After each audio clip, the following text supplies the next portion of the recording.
Sejam todos bem-vindos à nossa edição mais recente do TriCast, o podcast do Arquibancada Tricolor. Eu sou o Ricardo Senna e nesses próximos minutos estarei acompanhado aqui do Igor Martinez e do Anderson Dias, que eu já apresento para vocês, onde a gente vai trazer aqui um debate que é até um pouco longo. A gente vai falar sobre as dívidas do São Paulo, um assunto que está recorrente, que permeia o dia a dia do São Paulino, porque evita que o São Paulo tenha poder de contratação, mostra o quanto o São Paulo explora mal outras fontes de renda e quanto que o São Paulo fica defasado na sua criatividade para monetizar o clube, uma marca tão forte. Então a gente vai falar bastante desse assunto, então já deixo o convite para vocês se inscreverem. Se você estiver ouvindo aqui no YouTube, se inscreva no nosso canal, dê um like aqui pra gente. Se você estiver no Spotify, no SoundCloud ou outras plataformas de escuta de podcasts, também reforcem aí o seu amor pelo Arquibancada Tricolor, vamos dizer assim, né? Então, deixa eu já fazer uma saudação aqui para os nossos participantes. Anderson, tudo bom com você? Como é que tá? Como é que foi sua semana? Oi, Ricardo, Igor, um abraço aí para todo mundo que está acompanhando mais um TriCast. Tudo tranquilo, né? Aquela saudade já que a gente já falou em algumas ocasiões aí, assistindo VT todo dia, torcendo para essa pandemia passar logo para a gente voltar a viver o São Paulo da forma que a gente mais gosta. Verdade, né? Muito tempo já fora de casa, fora da nossa segunda casa, que é o Morumbi. Igor, como é que tá aí a rotina sem o Tricolor? Só tendo que ver VT, jogos antigos ou games? Tudo bem? Olá, Ricardo. Olá, Anderson. Bom dia, boa tarde, boa noite para você que está em mais uma edição aqui do TriCast conosco. Cara, eu acompanho aquela máxima que a nossa amiga Vanessa sempre usa, né? Cada dia que a gente passa é um dia a menos pra gente ter que assistir o São Paulo, né? Mas é que nem o Anderson falou, a gente acaba vivendo de VTs, que nem você falou, vive de games, ganhando Copa do Brasil no videogame. Então é triste, cara. Eu não vejo a hora de acabar essa bagunça, não só pelo sofrimento que esse vírus está trazendo para a humanidade, mas até porque também a gente sente falta da nossa rotina, né? Então vamos de podcast, vamos de mais um bate-papo aqui em relação ao Tricolor, vamos trazer mais um assunto aí que com certeza faz parte aí do dia a dia do São Paulino. É isso aí, Igor, verdade. E você que está ouvindo aqui o nosso TriCast, né? Acesse lá o nosso site também, o arquitricolor.com. Ali onde a gente concentra todos os nossos conteúdos, né, das mídias sociais, matérias, colunas, opiniões, análises, humor, tudo tá ali e é o jeito mais fácil de acompanhar tudo aquilo que a gente produz, tá certo? Bom, então vamos começar aqui o nosso tema, que é bem complexo, que gera revolta, gera uma série de debates, discussões, né? O endividamento do São Paulo. Eu lembro que quando a gente cobriu as eleições para a presidência do São Paulo, um dos lemas do Leco era justamente abater um pouco as dívidas, né, ter uma política mais austera no que se refere a finanças, para que o São Paulo pudesse voltar aos trilhos e se recuperar da gestão anterior, que foi bem ruim, do Aidar, né, que teve ali vários escândalos, questões ali bem delicadas também, né? Quem que se esquece ali do Jack, Under Armour, comissões, tudo aquilo que rolou, né? O fato é que desde 2017, isso a gente está pegando aqui fontes que foram publicadas por mídias grandes, né, como o Globo Esporte, o Lance, o UOL, né? E aqui eu estou usando uma fonte que o Globo utilizou, que é a Balanços Financeiros, né, dos clubes. Desde 2017, o faturamento do São Paulo ele cai muito bruscamente, né? O São Paulo teve 459 milhões de reais de faturamento em 2017, que foi o pico nos últimos 5 anos. Em 2018 caiu para 402, Em 2019 caiu para 374, isso pelos balanços oficiais do clube, né? O endividamento do clube, em contrapartida, vem subindo cada vez mais.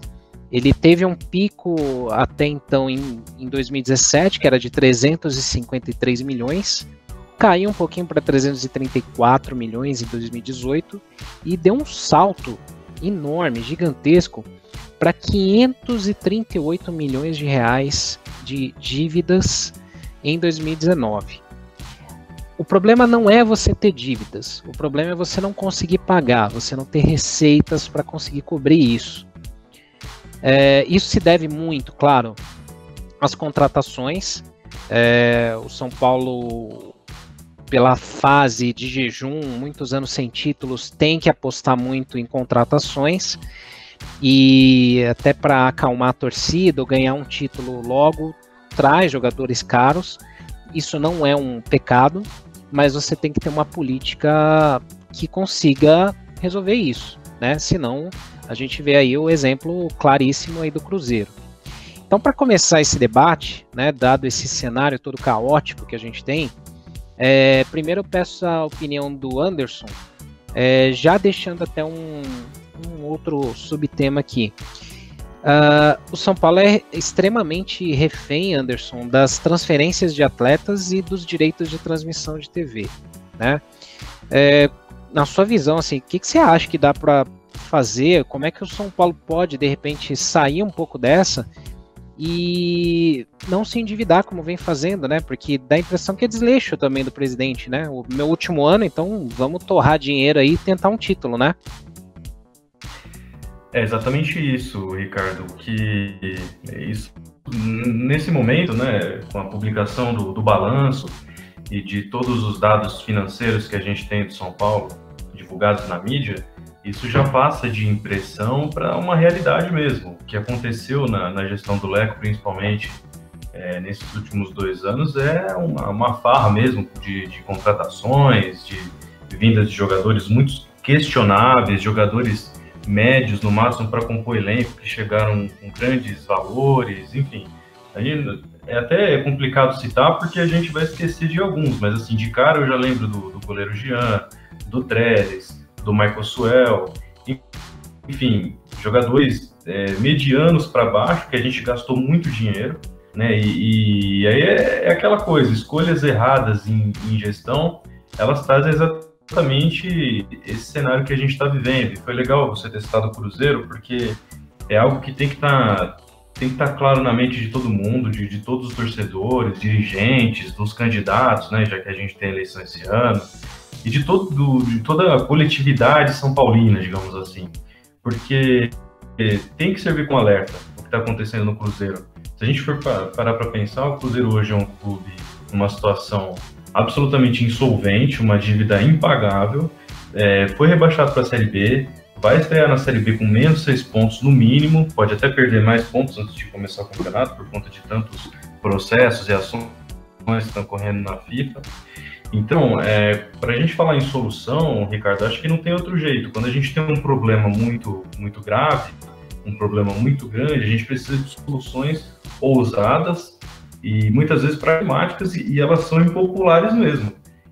Então, se a gente vai entrar num processo eleitoral agora, aquele candidato que fala que vai contratar 4 ou 5 estrelas, ele tem que ser radicalmente contestado por todo mundo, porque a gente sabe que a realidade é não temos dinheiro para contratar. A gente não tem dinheiro para manter esse elenco que a gente tem. Na verdade, na situação atual, ainda mais com pandemia, a gente não tem dinheiro. O São Paulo já atrasou salários esse ano. Então, precisa ser uma política muito restrita.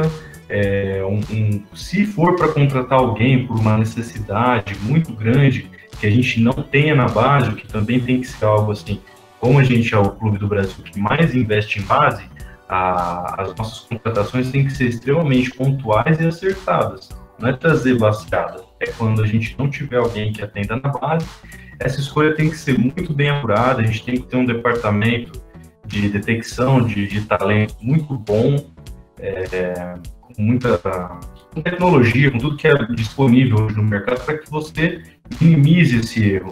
a cada contratação, como essas que a gente citou aqui, que acontece, contratações erradas, o clube sofre lá na ponta, você atrasa salário, você perde credibilidade, aí você fica procurando dinheiro desesperadamente, sua camisa se transforma num macacão de Fórmula 1, enfim. São várias consequências, vários problemas que o time sofre, que o clube sofre, por conta de escolhas erradas da gestão. Acho que o panorama é ruim mesmo, e eu acho que para a gente resolver o problema, o primeiro passo é admitir que ele existe. Eu não acho que essa gestão faça isso.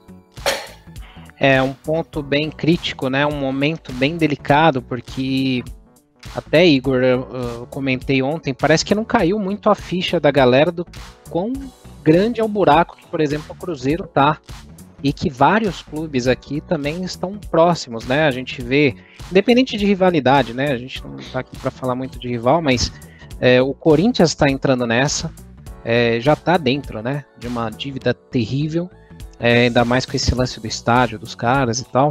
O São Paulo com essas dívidas, e assim, o perfil de endividamento do São Paulo que é o problema, porque a maior parte da dívida do São Paulo hoje são de empréstimos bancários, que os juros são absurdos, são assim, terríveis, né, Igor?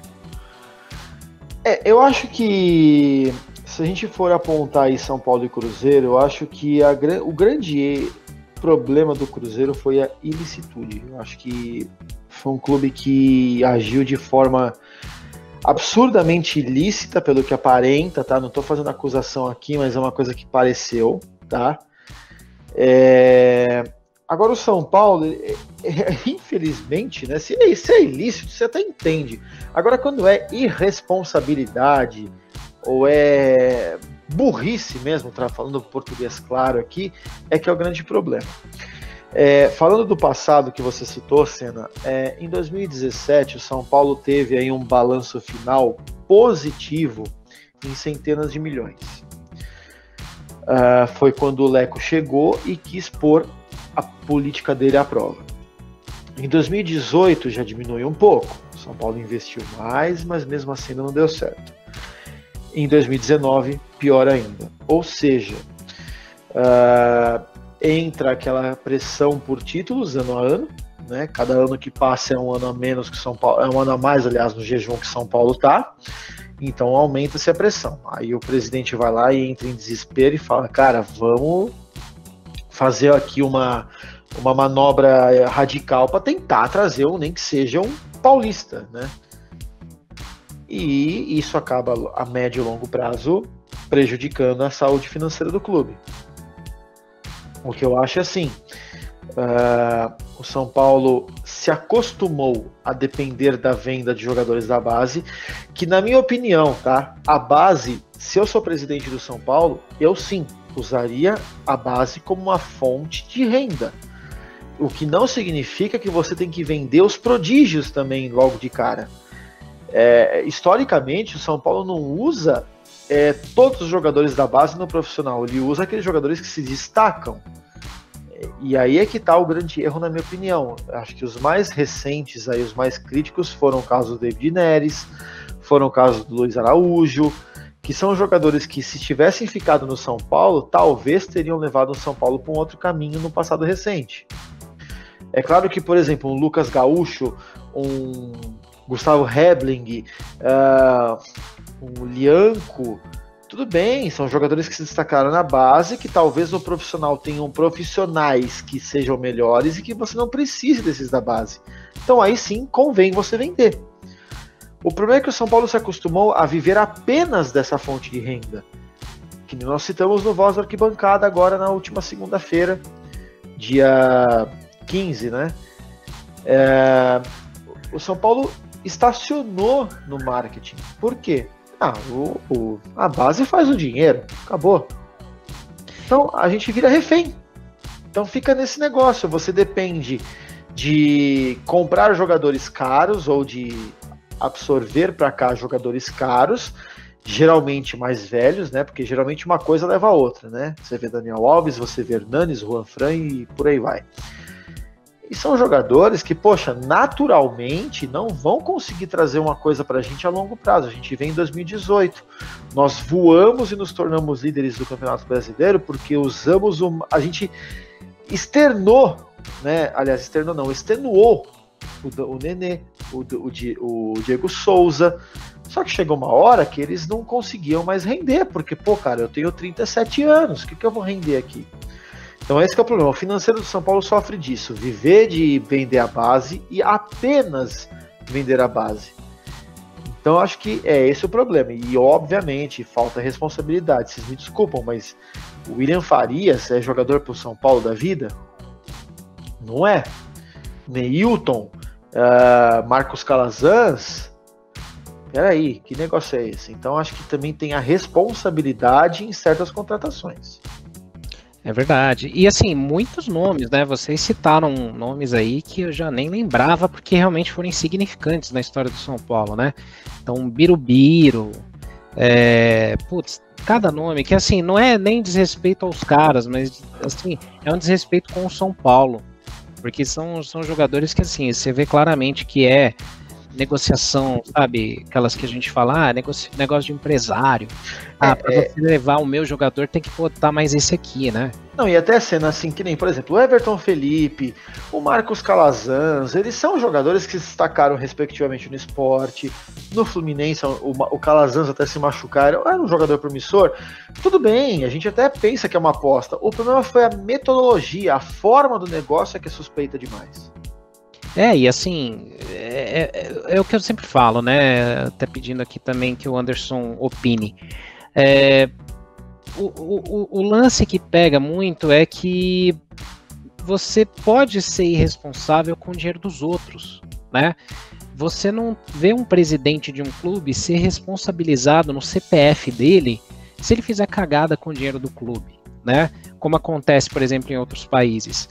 O cara é gestor, ou numa empresa, né? O cara é gestor de uma empresa, o cara deu um prejuízo gigantesco, o cara vai responder criminalmente aquilo ali, né? Uma irresponsabilidade fiscal, o cara tem que pagar com os patrimônios dele. E nos clubes de futebol isso não acontece. Então, você vê lá um presidente que fica numa média aí nos clubes brasileiros uns 3 anos, em média, o cara faz o que bem entende ali, no máximo ele pega uma reeleição ali para ficar mais um tempo ali na mamata. E aí, claro, tem algumas exceções, tem dirigentes muito bons ainda, né? Só que, no geral, os caras rasgam dinheiro. Como é que você... Eu sempre vou falar isso aqui, esse negócio do Everton Felipe foi absurdo. O São Paulo pegou emprestado, né? Tinha um valor fixado do passe. Aí ele já não mostrou lá essas coisas. Aí o São Paulo foi lá e comprou, né? Ainda contratou o cara. Não, o problema é que o São Paulo fez um contrato que ele era obrigado a comprar. Ele não contratou baseado numa má performance. Ele já tinha que contratar e acabou. Então, já estava fadado aquilo, né? Como foi o caso do Jean ainda, que tinha um lance dos jogos lá, que senão ia pagar mais caro ainda. Aí... Assim como o Marcos Soel, né, Ricardo, que tinha sido reprovado no teste médico no Grêmio, antes de vir para o São Paulo, e mesmo assim foi contratado pelo São Paulo. E que até ontem era do São Paulo, né? Literalmente ontem, né? Praticamente. Exato. Prejuízo absurdo o negócio dele. Né? Não, absurdo. Então, assim, rasgam dinheiro, jogam dinheiro fora. E tem um outro impacto também, porque assim, o time mais fraco, você vendendo molecada da base para sanar os cofres, você não consegue manter um elenco forte. E isso faz com que o São Paulo seja eliminado, né, de vários torneios. Isso impacta uma outra receita importante, que são os direitos de transmissão. O São Paulo já adiantou cota com a Globo, né? O São Paulo deixou de ganhar dinheiro em fases finais, por exemplo, de fases de grupos, né, da Libertadores, quando perdeu lá para o Tajeres de Córdoba. Até ia perguntar quanto que o São Paulo perdeu nessa edição de 2018 só de não ir para fase de grupos. Porra, muito. Porque assim, não é só a grana da TV, é bilheteria, comércio, venda de camarotes, né, uma série de acordos comerciais. Então, olha a cascata de lixo que acontece numa eliminação dessa daí. Por quê? Porque você tem um time meia boca que não consegue ganhar de um Tajeres, que é um time que estava lá em 15º no Campeonato Argentino, na época, sei lá. Pra eles foi um título eliminar a gente, né? Lógico. Aliás, o São Paulo tem sido a alegria do futebol argentino, pro São Paulo, dos medianos, né? Que a gente perdeu pro Defensa e Justiça, do Colón, do Tajeres, e não chegamos nem a pegar os grandes, né? De lá. Então, esse fracasso esportivo, né? Esse fracasso nos campos do desempenho, ele sangra diretamente os direitos de transmissão. E aí até, Anderson, até que a gente falou, né, antes aqui, o São Paulo hoje ele é extremamente dependente ou de vender atletas ou dessas cotas de TV, né? E hoje até saiu lá uma medida provisória do presidente, né, do Bolsonaro, para mudar um pouco esse jogo, né, Anderson? Exatamente, Ricardo. Um dos caminhos, né, uma solução que o São Paulo tem de buscar de qualquer forma é diversificar as suas receitas. A gente não pode ficar refém de televisão e venda de jogador e um pouquinho a bilheteria. A gente precisa diversificar isso para ter mais condições de investimento, para ter uma independência em relação a esse sistema do futebol brasileiro, que, assim, citando outro clube novamente, dessa vez do ponto de vista positivo, foi o que o Flamengo fez nos últimos anos. Ele abriu mão mesmo em 2, 3 anos de formar um time competitivo, não brigou por título, não brigava por nada, mas arrumou a casa. Então, essa MP, que foi publicada hoje no Diário Oficial, portanto, ela já está valendo sobre a questão dos direitos de transmissão, ela pode ser uma oportunidade enorme para o São Paulo e para o futebol brasileiro como um todo.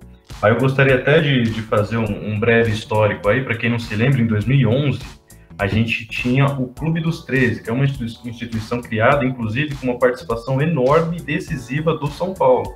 Era uma liga profissional de clubes, que era, inclusive, anterior à Champions League. Foi, na época, uma ação muito visionária, e o São Paulo participou ativamente disso, junto com outros clubes aí do futebol brasileiro, inclusive Flamengo, Atlético Mineiro, enfim. Em 2011, e aí essa instituição era responsável por negociar os direitos dos clubes de forma coletiva. E aí quando chegou 2011, o pedido do Clube dos 13 para a Globo, que era então a dona dos direitos com exclusividade do Campeonato Brasileiro, foi de 1 bilhão. Inclusive esse 1 bilhão é o que a Globo paga hoje, em 2020, para os clubes no modelo atual. Naquele momento, com essa proposta de 1 bilhão, com esse pedido de 1 bilhão do Clube dos 13, a Globo disse que não pagaria. E o Clube dos 13, por sua vez, disse, tudo bem, então abre-se a concorrência. Vamos discutir se vocês vão continuar com exclusividade, se a gente de repente abre para, por exemplo, vocês pagam 500 milhões, a Record paga 300, o SBT paga 200, e aí a gente divide esse bolo de alguma forma, né? Até porque o grosso mesmo naquela época era TV aberta. Então, naquele momento de uma discussão onde poderia ter, onde o futebol brasileiro poderia ter saído muito renovado dessa discussão, alguns clubes, infelizmente, manobraram aí junto com o CBF, enfim, e implodiram o Clube dos 13, passando a ter uma negociação individual com os clubes. Só que isso no Brasil é muito difícil, porque a Lei Pelé, ela obriga que a rede de televisão, enfim, a emissora que vai transmitir uma partida no Brasil, ela tem que ter o direito dos dois clubes envolvidos na partida. Então isso foi muito complexo, né? Inclusive a gente teve o caso agora do esporte interativo, que fechou com alguns clubes na TV fechada, e a gente não sabia o que ia acontecer, né, até determinado momento. Então se um clube é do esporte interativo e o outro é do Sport TV, como é que vai ser a transmissão?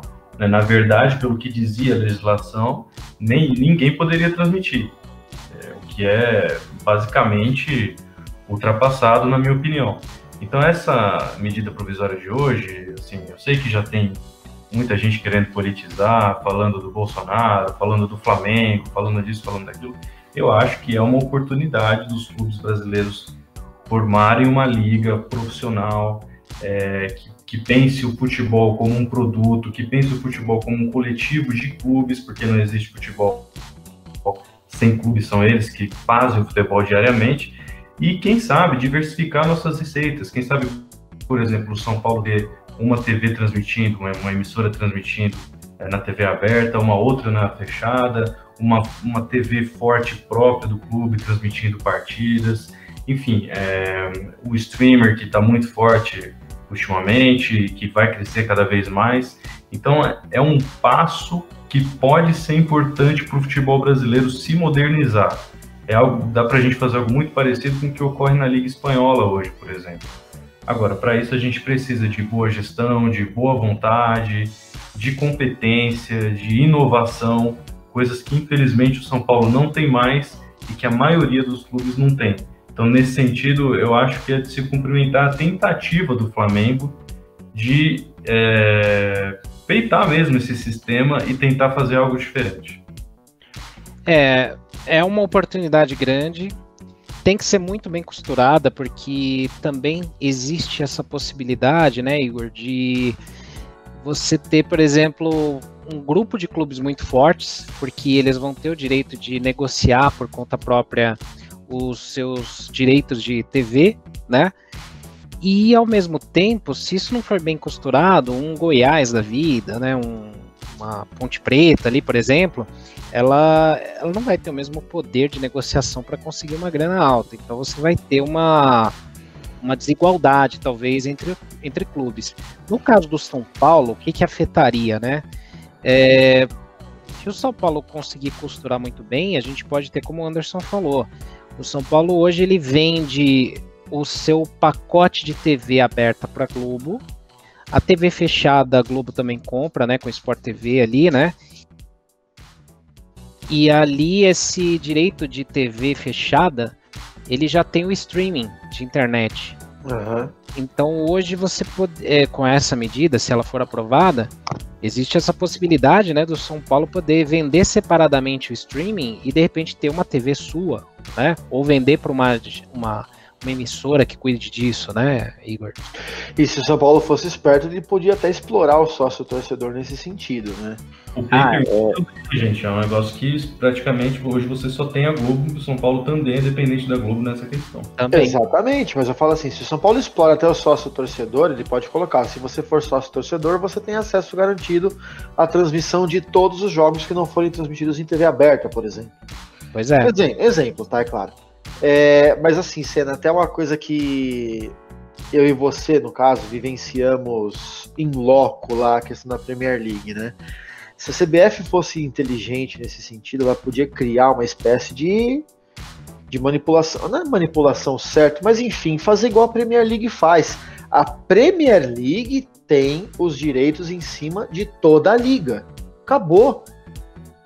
Antigamente era Barclays, né? Mas assim, se a CBF vai criar lá o Brasileirão Açaí 2020, que nem é chamado. Cara, assim, a CBF que manda na transmissão, acabou. E para ela vai ser interessante o quê? Criar-se vários horários diferentes. Se não estou enganado, na Premier League existem acho que 4 ou 5 horários diferentes que os jogos acontecem, para que ela possa transmitir quase todos os jogos durante o dia. Tem só uma ressalva aí. No conceito de liga, né, que aí é mais ou menos o que acontece numa NBA, na liga lá, MLS dos Estados Unidos, por exemplo, a liga é dona dos direitos, não a federação, né? Não, eu digo assim, sim, o que eu quero dizer assim, se a CBF, eu tô dizendo até assim, se a CBF fosse esperta, justamente por isso. Sim. Ela tomar partido de uma coisa que ela vai ganhar, entendeu? É que no caso a Premier League é um patrocinador particular que foi lá e comprou os direitos da liga, como era a Barclays antigamente. Isso. É isso que eu tô querendo dizer. Agora eu tô dizendo assim, se a CBF for esperta, ela toma partido disso tudo, entendeu? Vai lá e assume, e ela mesma monetiza com os clubes. Fala, ó, gente, a gente faz um bem bolado e tal, e vai começando a espalhar. Só que assim, quanto mais discrepância ela der para os clubes, mais dor de cabeça ela tem para si mesma. Como, por exemplo, teve. O Atlético Paranaense recentemente se negou a acertar com a Globo porque ele achava injusto a fatia dele face a Palmeiras, Flamengo, Corinthians e vice-versa, e por aí vai, aliás, né? Não, o Atlético Paranaense, o Bahia, ele ganha menos que o Água Santa, pra você ter uma ideia. Então quer dizer, por quê? Porque o Campeonato Paulista pro Água Santa é mais rentável do que pro Bahia, pro Campeonato Baiano e até Brasileirão para eles. Mas esse ponto da CBF que você falou é bem interessante pelo seguinte também. Existe historicamente, né, talvez quem é mais jovem não vai saber isso, mas até alguns anos atrás, não muito longe, pouco antes dos pontos corridos até,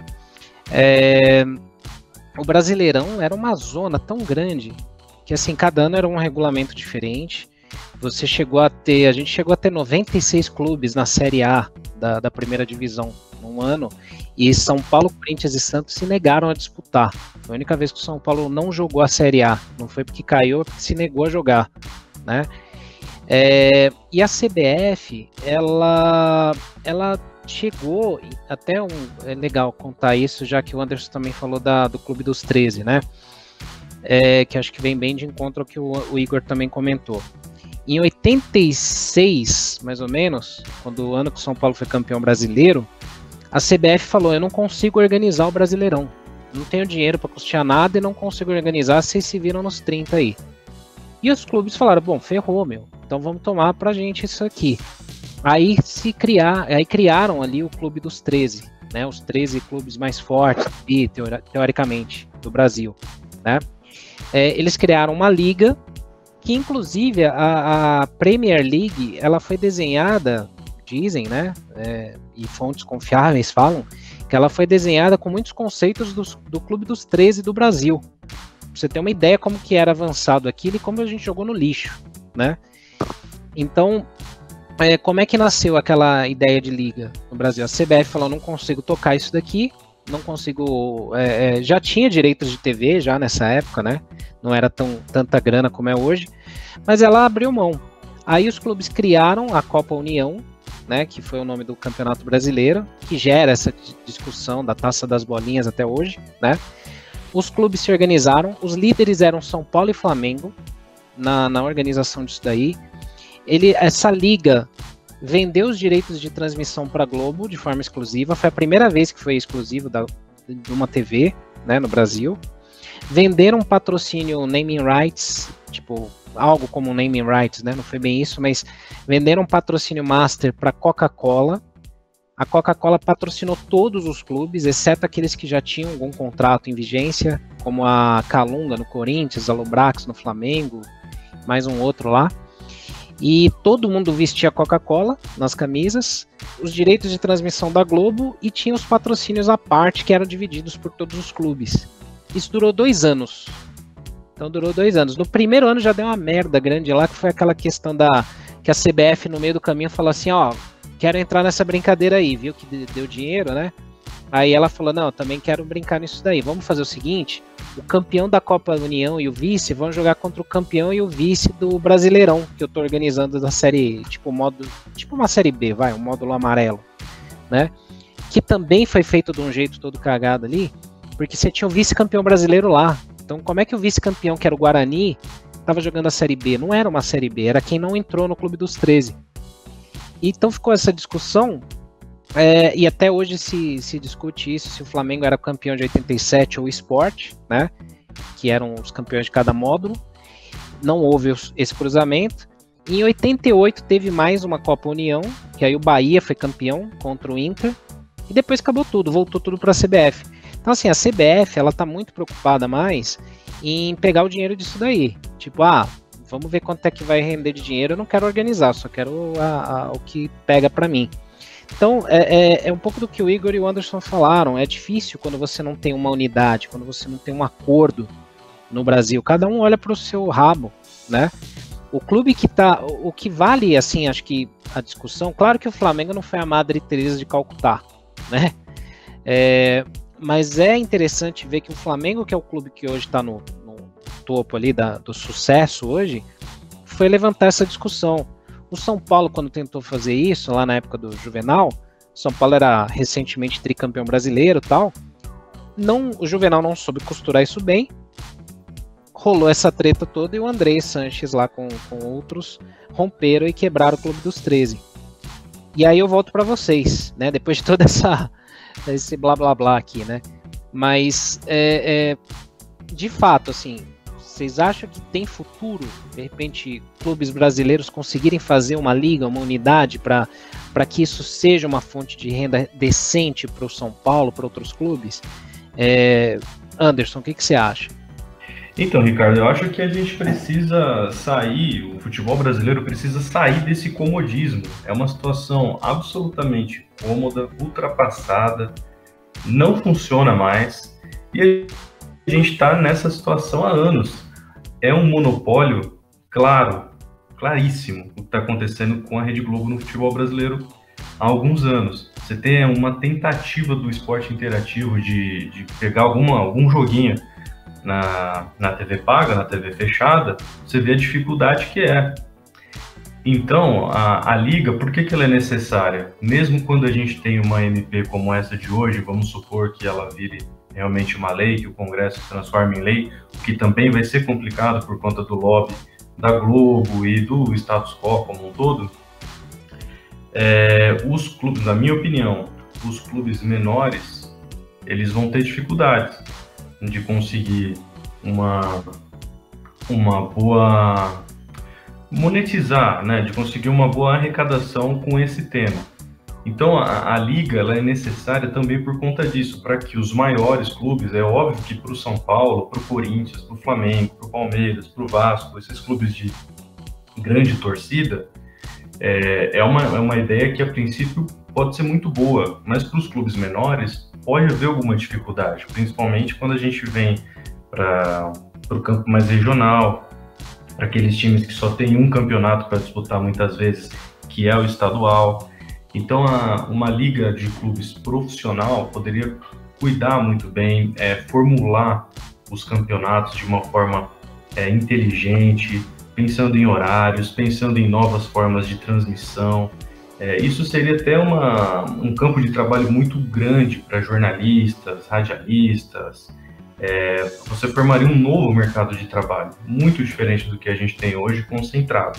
Então, o Flamengo agora que não fechou o Campeonato Carioca com a Globo, ele tem a oportunidade de mostrar como dá para fazer diferente, como dá para ganhar dinheiro, como dá para conseguir mais seguidores, mais engajamento, como dá para você mostrar o seu espetáculo, o seu match day, né, como dizem, o dia do jogo, para mais pessoas, trazer mais investimentos.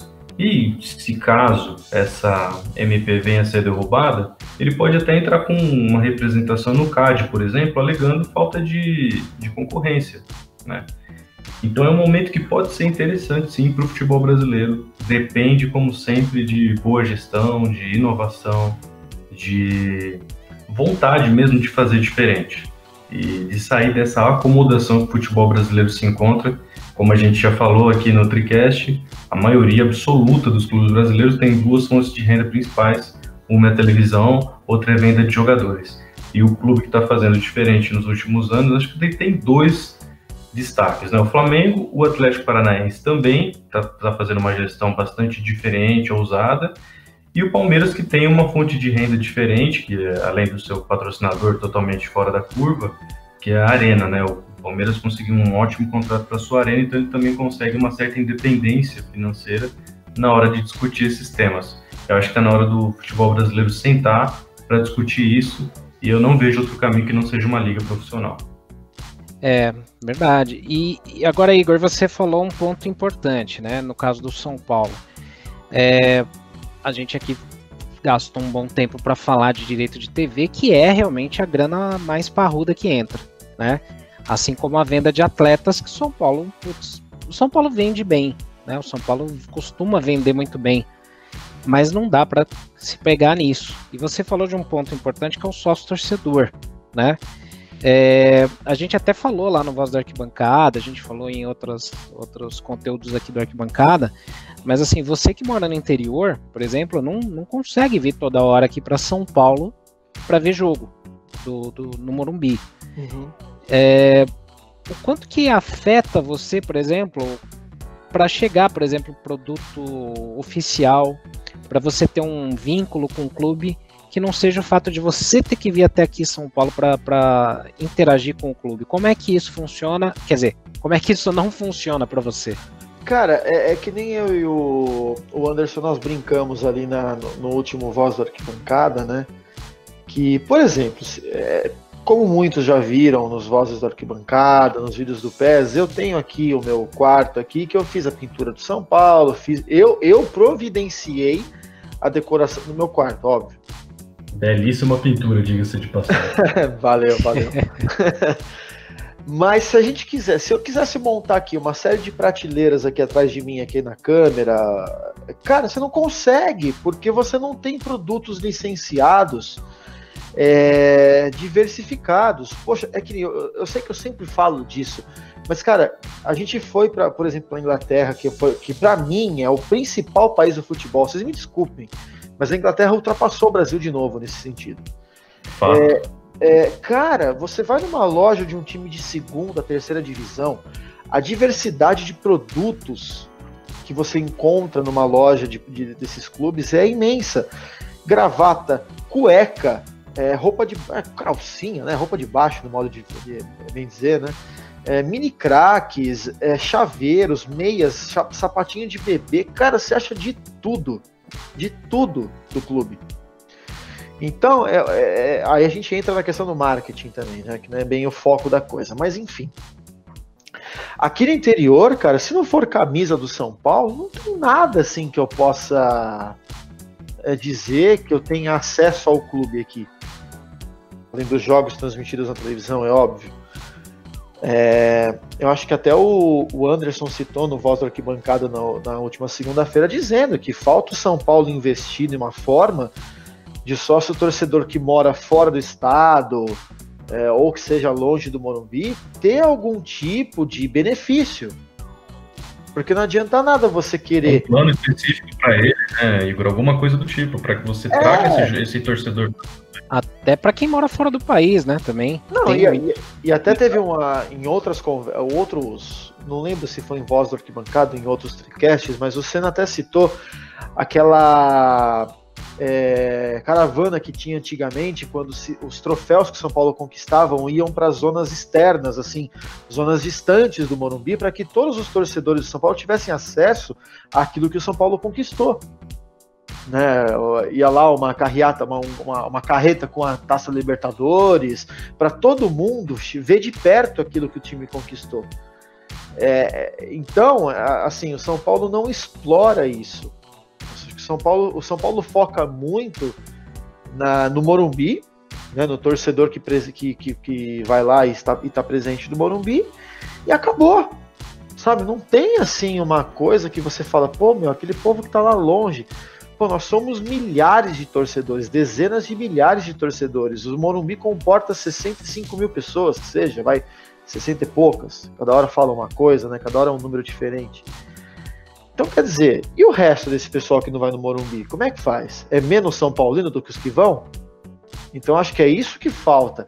Eu aqui no interior de São Paulo, isso que é mais triste, eu faço parte do estado a qual o nosso clube pertence. E tenho um acesso limitadíssimo aos produtos do clube, ou seja lá o que for do clube. O maior acesso ao clube que eu tenho hoje em dia é o Arquibancada. Não é o próprio clube que me proporciona, mas o Arquibancada. Então, assim, acho que falta o São Paulo respeitar mais esse torcedor que mora fora, ou até mais, assim, longe. Morar fora é uma coisa. Você mora, por exemplo, o Anderson mora em Santo André, né?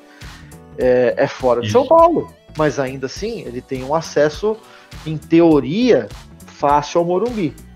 Agora eu moro a 350 quilômetros de São Paulo. Querendo ou não, são 4 horas e meia, cerca de R$400 de distância da cidade de São Paulo, de um jogo no Morumbi. Como é que eu faço? Então acho que falta isso pro São Paulo. Aproveitar, acho que até teve, eu não lembro onde teve, uma conversa bastante importante em relação ao São Paulo nesse sentido. Não lembro quem foi o personagem na época que falou disso, mas ele falou que o São Paulo... foi o Mauro César, eu lembro até hoje, foi o Mauro César, lá da ESPN, em uma live junto com o Bandana e o Gabriel Perecini. Ele falou que, poxa, ele como flamenguista rubro-negro, nem roxo era, rubro-negro, e citou, gente, o São Paulo é gigante e não consegue aproveitar a torcida que tem. É verdade. Que é, assim, em números, você falar, é a terceira maior do país, é muita gente, cara. É muita gente. E sabe o que é o pior? Que, assim, tem alguns torcedores que são mais fanáticos, assim, que, tipo, não dão o braço a torcer e tal, mas isso é uma coisa que vem acontecendo há anos, cada vez mais. Você vê cada vez menos, a não ser que seja por influência do pai, né, e tal, você vê cada vez menos crianças com camisas com a camisa do São Paulo, né, e camisas de clubes brasileiros, né. Se não é o pai lá que obriga, que coloca lá e fica influenciando ali, a molecada não tem interesse nenhum em clubes daqui, né.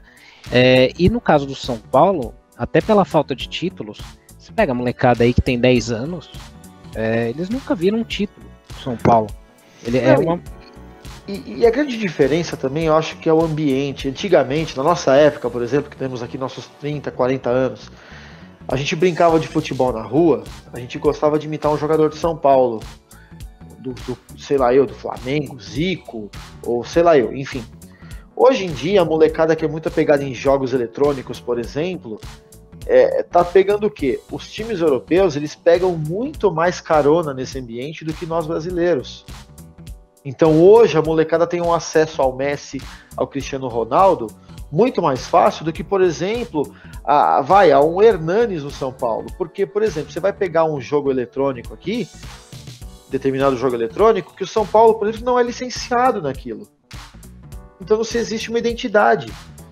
Antigamente, você pegava aquele jogador de futebol de botão, você pegava lá, tinha foto do jogador no botão dele, era a coisa mais linda, álbum de figurinha. Hoje não tem mais isso, então o clube brasileiro parece que se preocupa menos em criar uma identidade para a própria torcida. Não existe essa visão. Primeiro que, assim, até a gente ainda vai fazer um podcast aqui só para falar de marketing, mas o São Paulo não tem um departamento atuante, não existe. E essas ações, por exemplo, que parecem pequenas, elas ajudam muito. Imagina a molecada no mundo inteiro. Pô, vou fazer 40. Eu adoro pegar aqui um FIFA, um PES, que tiver todo atualizado ali, com uniforme, camisa, jogadores, estádio, tudo do São Paulo, para eu jogar. Então, assim, a molecada não se identifica. Esses são os consumidores de amanhã, né? A receita que o São Paulo poderia ganhar com marketing, e aí, de novo, eu vou usar o exemplo que o Anderson usou. Eu tive a oportunidade de fazer uma viagem a trabalho e visitei, acho que uns 14 clubes na Europa, lá, na Inglaterra. E até o Fulham, que é o clube lá da Série B, né, da Inglaterra, lá de Londres, do Fulham, Derby County, até o Arsenal, Tottenham, né, até os mais poderosos, todos têm, no mínimo, acho que uns 100 produtos licenciados ou mais nas lojas, né. Clubes que não ganham títulos há muito tempo, tipo Nottingham Forest, clubes pequenos, médios e tal, cara, todos eles conseguem fazer ações para ativar a torcida, para cativar o torcedor. O exemplo mais clássico para mim foi em Sheffield. Sheffield tem 2 clubes. Tem o Sheffield United, que está na Série A, né, na Premier League, e tem o Sheffield Wednesday, que é um clube que está mais abaixo. Eles fazem ações lá para cativar a torcida, para chamar o torcedor, porque se eles não fizerem isso, todo mundo vai torcer pro United, que é o que está na crista da onda ali, que está no topo, né? O São Paulo hoje ignora o seu torcedor, trata igual gado quando tem jogo, total acesso que você não consegue comprar ingresso, você não consegue comprar a camisa oficial em alguns lugares, desrespeito com a identidade visual do clube. Então tem uma série de coisas, né? O Senna, é um detalhe um detalhe besta, por exemplo.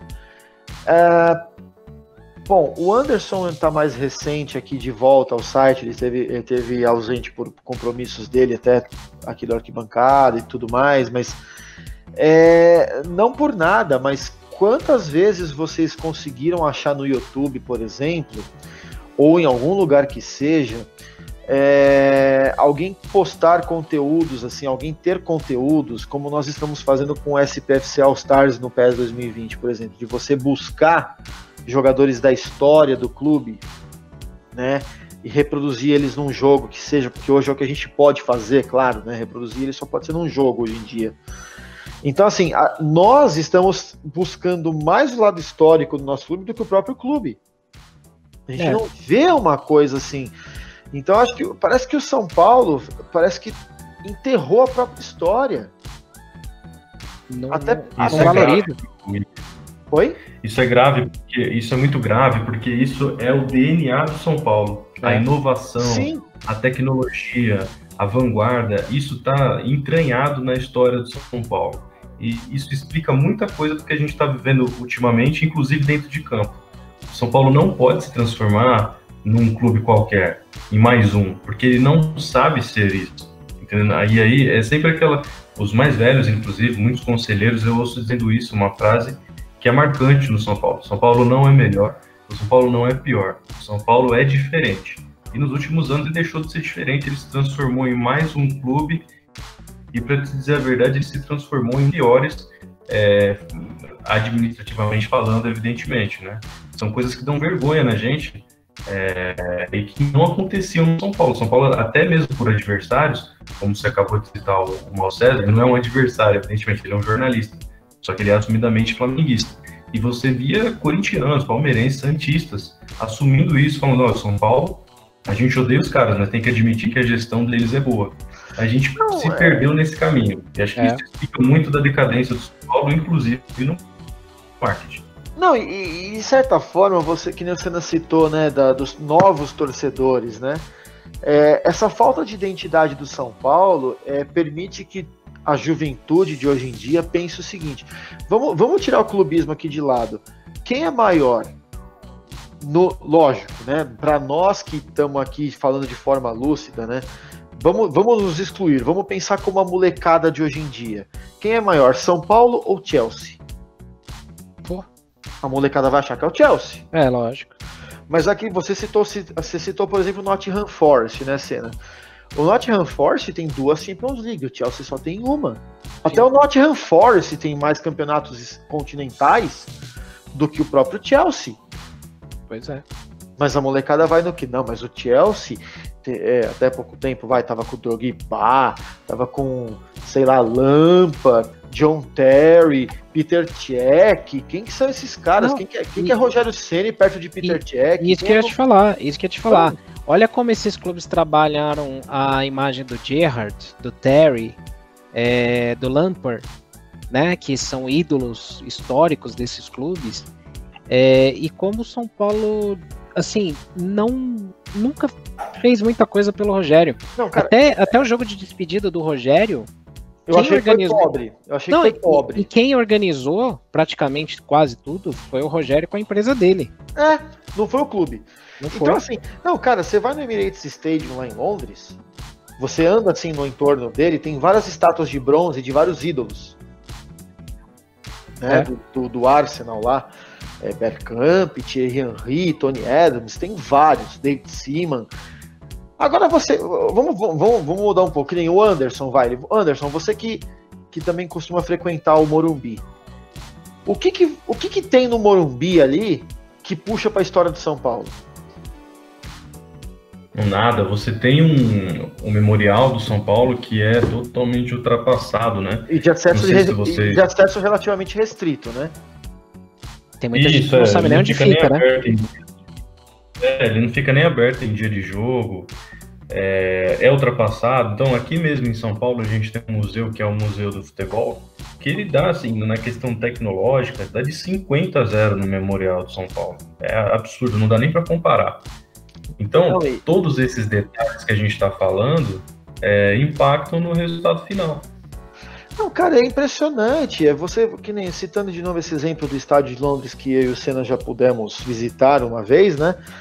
Para quem não conhece o Emirates Stadium, por exemplo, ele fica localizado numa espécie de praça, como se fosse a Roberto Gomes Pedrosa ali de um lado, e o lado de trás do estádio ele fica de uma parte mais alta, que são algumas pontes que ligam para a rua de trás, que fica inclusive uma loja do estádio.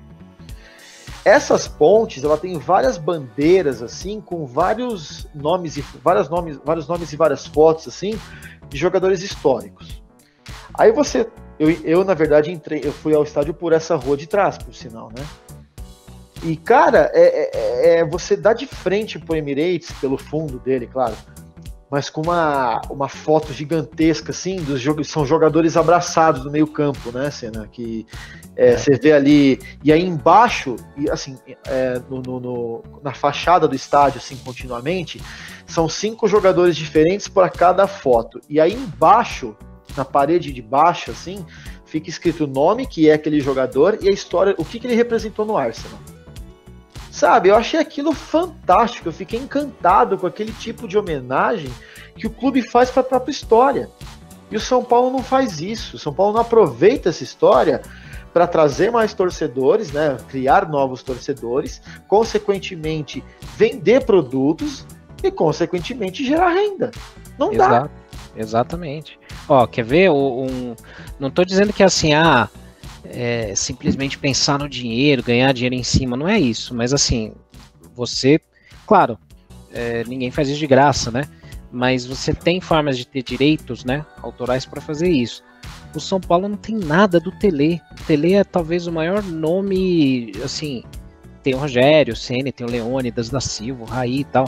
Mas assim, o Tele, se não for o maior, é um dos maiores nomes da história do São Paulo. Quando não se trata de jogador, é ele. Exato, e assim, eu lembro, eu sempre falo também isso, há uns anos atrás tinha uma vinheta do Sport TV que mostrava assim o estádio lá do Botafogo, aí tinha um busto, né, uma estátua do Newton Santos. Aí o Beira-Rio tinha o Fernandão levantando o Mundial de Clubes. No Corinthians você tinha o Sócrates. O São Paulo tinha um busto, não aparecia, né? Mas o único busto que foi levantado lá foi do Juvenal, em Cotia, que ele mesmo colocou para ele, né, no ego dele ali. E só tem no Salão Nobre lá, né, o Cícero Pompeu de Toledo e tal. Mas assim, o São Paulo não tem uma estátua do Tele pelo que ele fez no São Paulo. A Prefeitura de São Paulo fez mais pelo Morumbi do que o próprio São Paulo, eternizando Vila Nova Artigas, pra você ter uma ideia. A própria avenida ali, a Jules Rimet, que é do lado do estádio, tinha tido um aval da prefeitura para ela ser mudada de nome para virar Avenida Tele Santana. Isso morreu, essa ideia morreu, ninguém foi atrás, não sei como é que ficou isso daí. E o que dói é o seguinte, né, gente? Se fosse difícil, se fosse burocrático pro São Paulo ir lá e homenagear um X ídolo que seja, é uma coisa. Mas, cara, é só o presidente do clube ir lá jogar uma ideia no conselho que eu duvido que os caras não vão aprovar. Gente, olha, o Rogério Ceni, olha tudo que ele fez pelo clube. Vamos fazer um busto. Tudo bem que ele tá treinando um adversário do São Paulo da Série A, mas peraí, o que ele fez por nós? Não dá pra fazer Meu, coloca uma cara com um nariz gigante que seja. Não, então faz como na NBA lá, coloca a camisa 01, uma bandeira.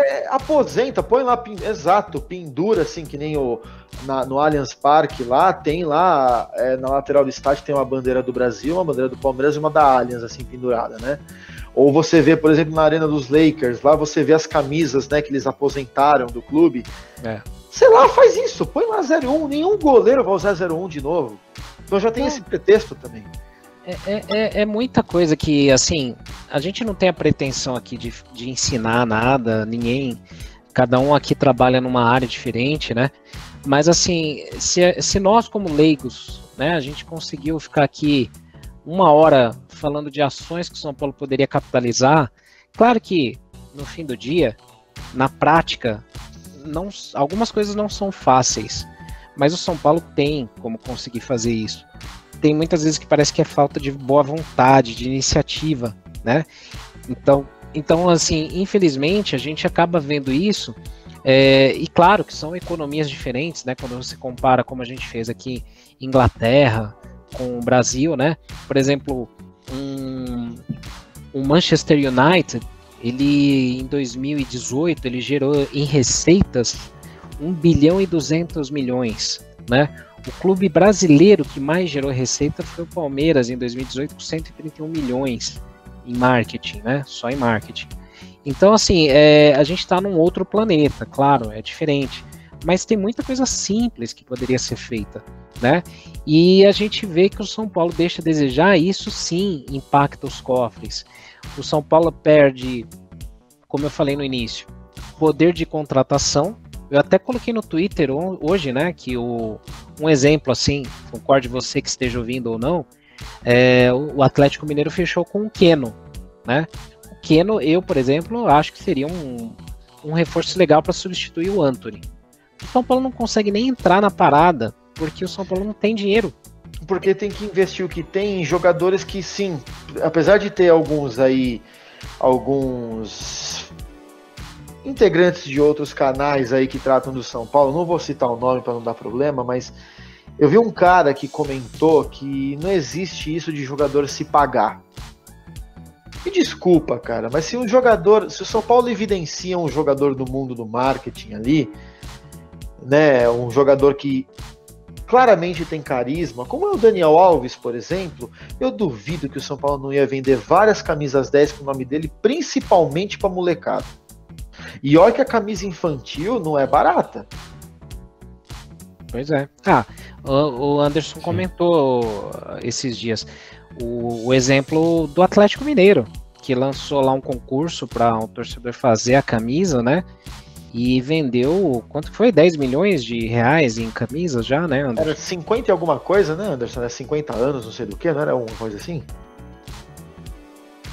Isso, é uma campanha especial que o Atlético fez, com bastante engajamento praticamente exclusivo de sócio-torcedores, né, e teve uma receita absurda, não sei nem dizer assim o valor atual, posso até procurar aqui para informar para vocês, mas foi muito dinheiro em uma semana, sabe, uma simples ação que por exemplo, no universo europeu que vocês estão citando, é algo assim diário, é algo que é totalmente comum, só que como no Brasil você tem um deserto de ideias nesse segmento, acaba virando algo gigantesco. E, assim, se você conversar com qualquer profissional de marketing, o clube de futebol, ele tem uma vantagem, e no caso do São Paulo ainda, com o tamanho que tem, que é o seu, digamos, consumidor fiel. Porque se você, até desculpa usar a palavra fiel, mas fazer o quê? Não. Então, vamos usar leal, né? Porque é o seguinte, você pegar uma empresa como a Coca-Cola, como a Nestlé, enfim, grandes empresas do Brasil e do mundo, elas não têm essa garantia. Ela tem que cativar diariamente, buscar, inovar, anunciar, ativar, fazer o possível para que o cara hoje compre o produto dela e amanhã continue comprando. Nós, no caso de clube de futebol, a gente tem um público cativo. O cara que é São Paulino, ele não vai comprar a camisa do Palmeiras amanhã. Ele não vai comprar um produto licenciado do Corinthians depois de amanhã. Então, o que a gente tem que fazer é conhecer o torcedor de São Paulo, quem é ele, quais são os objetivos, o que ele espera do clube, o que está faltando. É uma coisa assim, como o Ricardo estava falando agora há pouco, falta de atitude, falta de boa vontade mesmo. E só para terminar aqui essa questão que a gente estava falando do Atlético Mineiro, foram mais de 27 mil camisas vendidas e 5 milhões de receita. Eu posso só até levantar um outro dado aqui. Eu sei que a gente já está chegando no nosso limite aqui, mas eu duvido que quem está ouvindo a gente quer que esse TriCast acabe agora. Que o assunto está bom pra caramba. Mas assim, até também defendendo o São Paulo em relação a isso do Atlético, tem um detalhe que a gente não pode esquecer, né? Atlético Goianiense, Atlético Mineiro, Bahia, Ceará, Coritiba, Fortaleza e Goiás, dos times da Série A, eles próprios produzem seus materiais esportivos, né? O São Paulo tem a Adidas fazendo isso para ele. Eu acho assim, acho que até que faço esse convite, Senna, para a gente levantar esse assunto num eventual tricast, ou que seja um Voz da Arquibancada, para a gente tratar melhor desse assunto. Se valeria a pena o São Paulo iniciar uma marca própria, né? Eu acho que também para o Atlético Mineiro, de certa forma, é mais fácil tomar essa iniciativa do que o São Paulo. Por quê? Porque existe uma questão contratual e burocrática com a Adidas, tá? Mas eu acho que o São Paulo realmente peca no licenciamento de seus produtos. Eu acho que falta o São Paulo parar com essa história de também ficar toda hora homenageando o uruguaio também, já encheu o saco isso. Que foi essa questão do último uniforme aí que fez. Tem muita mais gente, muito mais história para ser homenageada também. Eu te garanto que se o São Paulo lançar uma bicicleta, vai ser muito mais homenagem do que ficar fazendo camisa azul celeste. Se é que vocês me entenderam. Tem um cara ali, tá, que é ligado ao substantivo bicicleta, que merece tanto homenagem quanto os uruguaios. Nada contra os uruguaios, mas enfim. Então, assim, eu acho que também o São Paulo podia... Eu acho que a gente podia até levantar essa discussão da possibilidade do São Paulo iniciar uma marca própria. Por que não? Eu acho que é uma tendência. Que nem eu falei, ó, são 1, 2, 3, 4, 5, 6, 7 dos 20 clubes, quase metade, que tem uma marca própria. O Atlético Goianiense tem a Dragão Premium, o Atlético Mineiro a Lecoq Sportif, o Bahia tem a Esquadrão, o Ceará tem a Vozão, a Coritiba tem o 1909, o Fortaleza Leão 1918 e o Goiás tem a Green. Pronto. Assim, são nomes básicos, sucintos e que significam muito para os seus torcedores. Então acho que o São Paulo podia explorar essa possibilidade para parar de ser refém de uma Adidas da vida que desde 2018 só está mandando mal, segundo a reação da torcida, e começar a produzir seu próprio conteúdo, ou seu próprio material. Exato, é um bom gancho. Só uma correção que o Atlético Mineiro não, porque a Lecoq é uma empresa até que já fez uniformes do São Paulo lá no início dos anos 80, é uma empresa francesa. Mas é verdade, é uma tendência. Bom, então peraí. Então eles aproveitaram muito o marketing, porque Lecoq é galo, né? Não, coincidiu muito. A Lecoq, ela fez até os uniformes da Argentina na Copa de 86, né? Então perdoem o erro aqui. Não, normal. E calhou muito bem, né? Porque Lecoq patrocinando o Galo, né? Então, exato. Mas assim, é uma tendência, sim. É um desafio grande também por conta da logística, porque imagina, o São Paulo hoje não consegue levar um produto oficial para o interior de São Paulo. Imagina fazer a distribuição, né? Mas aí é erro do clube ou da Adidas isso? Tem um pouco de cada. Mas a gente, assim, até um bom gancho que você puxou esse assunto, que assim, não vai dar tempo da gente discutir hoje, mas a gente tem um convidado bem, assim, acho que com mais munição no assunto impossível, né? Que é um professor.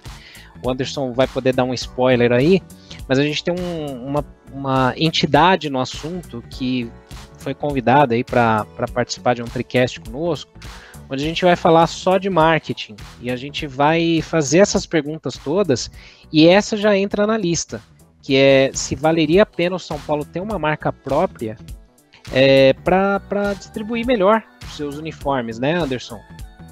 Exatamente, Ricardo. A gente vai receber aí em breve o professor Fernando Fleury, que é PhD em marketing e em comportamento do consumidor.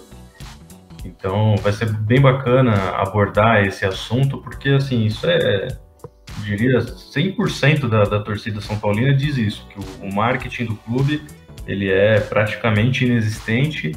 E assim, é um período interessante, né? Que se você for olhar o comportamento da nossa torcida, mesmo com essa seca de títulos e tal, a torcida ela tá participando, ela tá engajada, a nossa média de público é boa e tem melhorado nos últimos anos. Então, assim, é uma questão de querer trabalhar mesmo, de buscar os profissionais corretos nessa área, não escolher o amigo do diretor, o amigo do eleitor do conselheiro. O marketing é um assunto muito sério, muito profissionalizado, e isso que vocês estavam dizendo dos clubes europeus é isso que está acontecendo. Os clubes brasileiros hoje eles perdem espaço dentro do próprio país de futuros consumidores, né, que, assim, essas crianças aí de 5, 10, 15 já é adolescente, né?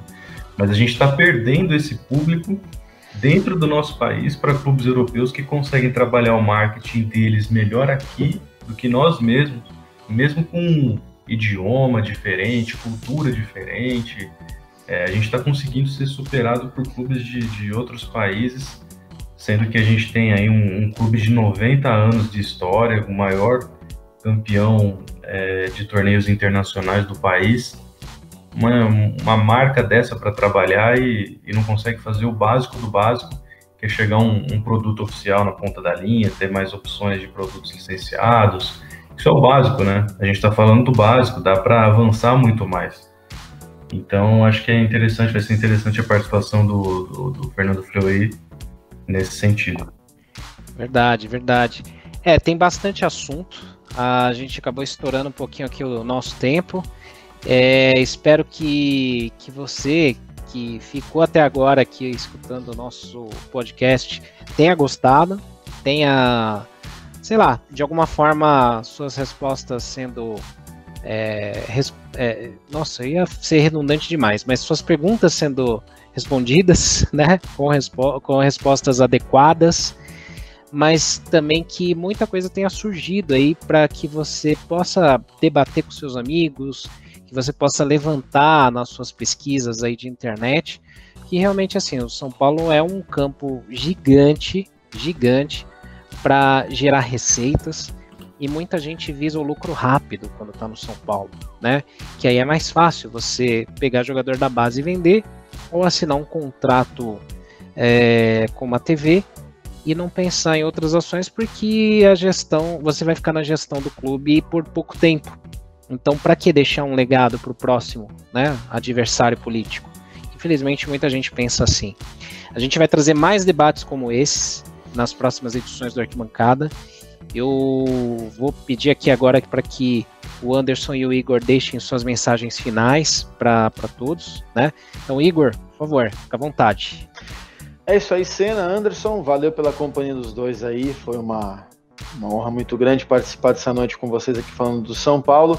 Queria agradecer a todo mundo aí que ouviu o nosso podcast, um pouquinho mais longo do que o normal, mas aposto que o assunto valeu a pena. E permaneçam ligados nos canais do Arquibancada, porque nós vamos começar a dissecar aí bastante problema que o São Paulo tem nesses momentos finais aí da gestão Leco no São Paulo. Então fica aqui um abraço a todo mundo aí e torcer para que o futebol volte logo. Muito bom, obrigado, Igor, mais uma vez aí pela participação com a gente. Anderson, mais uma vez aí, obrigado também, suas mensagens aí para a galera. Bom, obrigado aí, Ricardo, Igor, pela companhia nesse bate-papo. Quando passa rápido é porque foi bom, né? Só para fechar um assunto que a gente estava conversando aí do Atlético Mineiro, né, para esclarecer bem como foi essa ação, foram 4,5 milhões de reais arrecadados em 24 horas. Então, eu quero até deixar essa reflexão aí na minha mensagem final. Se o Atlético Mineiro, grande como consegue fazer uma ação dessa, imagina o São Paulo Futebol Clube.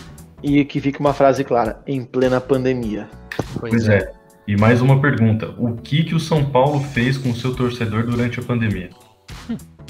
Stories, postou foto de rivais, né, no Twitter. Fez pouco e o pouco que fez ainda conseguiu fazer. Se queimou, né, deixou muita gente brava, né, mas, enfim. Pessoal, muito obrigado mais uma vez aí pela audiência, por acompanhar os nossos conteúdos. Esperamos aí que vocês gostem de tudo isso que a gente tem produzido. A gente ainda vai criar mais coisas. Fica o convite já para a próxima edição, onde a gente vai...